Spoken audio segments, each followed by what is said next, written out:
My name is Paige Reynolds. I've been a student at Cecil for 3 years.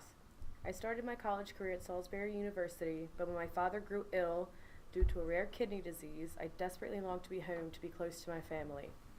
My dad always loved and appreciated my art. When I was younger, I walked around with a Fujifilm camera firmly attached to my hand. As I grew older, I started painting and drawing, and my dad was encouraging this, hanging my pieces in the garage to show off to his friends because he was proud.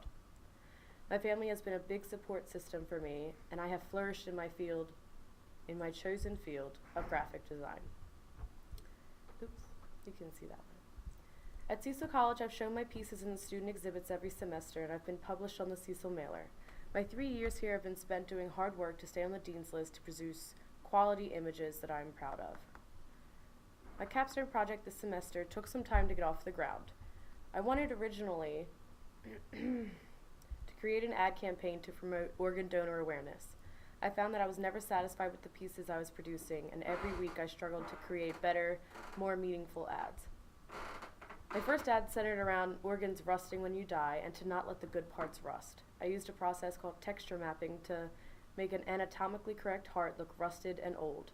This failed as the heart did not so much look rusted as it did diseased, and no one was to receive a diseased kidney or organ, whatever. My next idea centered around life after death. I created swirls and pretty designs bursting from areas of the body where the organs are. The only organ that really looked well was the heart. It was recognizable, unlike the kidney, which is very small, and the liver, which is shaped sort of funny. Ultimately, this ad campaign did not satisfy my desire for combining my artistic passions, so I moved forward again. Oops, I'm having troubles here. My next idea still revolved around life after death, but I combined my love of art with my love of my photography prowess, and I did a whole lot of scanning to create swirl patterns bursting forth yet again from the heart. I decided this looked too sketchy and not terribly professional, so even though I liked combining my doodles with my photography, I was still not completely satisfied, and I decided to try a different approach.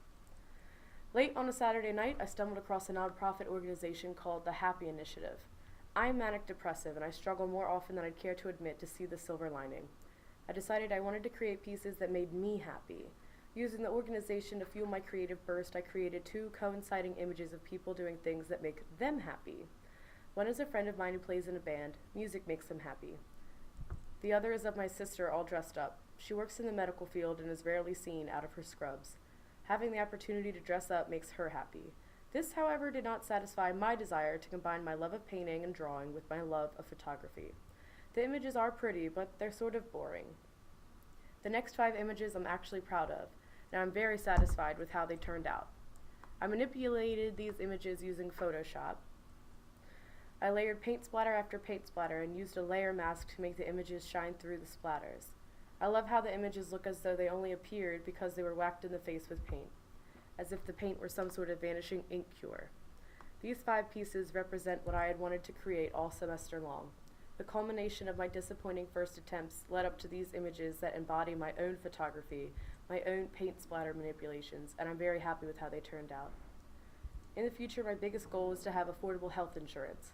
I've not made a definitive decision as to whether or not I will go forward with my education and get a bachelor's degree in graphic design, but I do hope to have a job within my degree field, and I already have a few prospective employers. Thank you for coming.